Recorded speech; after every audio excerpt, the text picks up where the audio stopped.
کتابوں میں آتا ہے حضرت ابو دردہ اپنے ایک شاگرد کو نصیحتیں کر رہے ہیں اور بتا رہے ہیں، فرمایا پاکیزہ کھاؤ، پاکیزہ کماؤ اور پاکیزگی کی حالت میں گھر میں داخل ہو۔ جب انسان پاکیزہ کھاتا ہے، اس انسان کا جسم تو بڑھ رہا ہے، لیکن یہ جسم جنت کے لیے بڑھ رہا ہے۔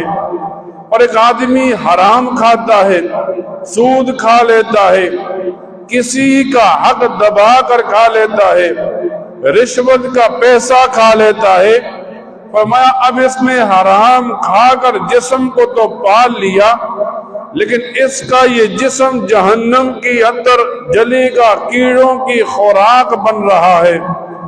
جب آدمی حلال کھاتا ہے، شریعت مطالعہ اس کی تعریف کرتی ہے، اور جب بندہ حرام کھاتا ہے، اسے قرآن و حدیث جہنم کی آدمی دنیا میں کہہ رہے ہیں۔ پھر حضرت ابو دردہ اپنے شاگرد سے کہتے ہیں، اللہ تعالی سے جب بھی مانگو ایک دن کا رزق مانگو۔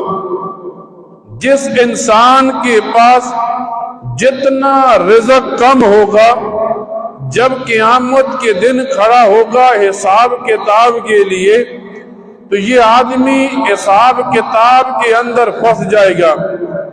احادیث میں یوں آتا ہے، نبی کریم صلی اللہ علیہ وسلم فرماتے ہیں، جس نے زائد عمارت بنائی اس کا بھی حساب کل قیامت میں دیا جائے گا۔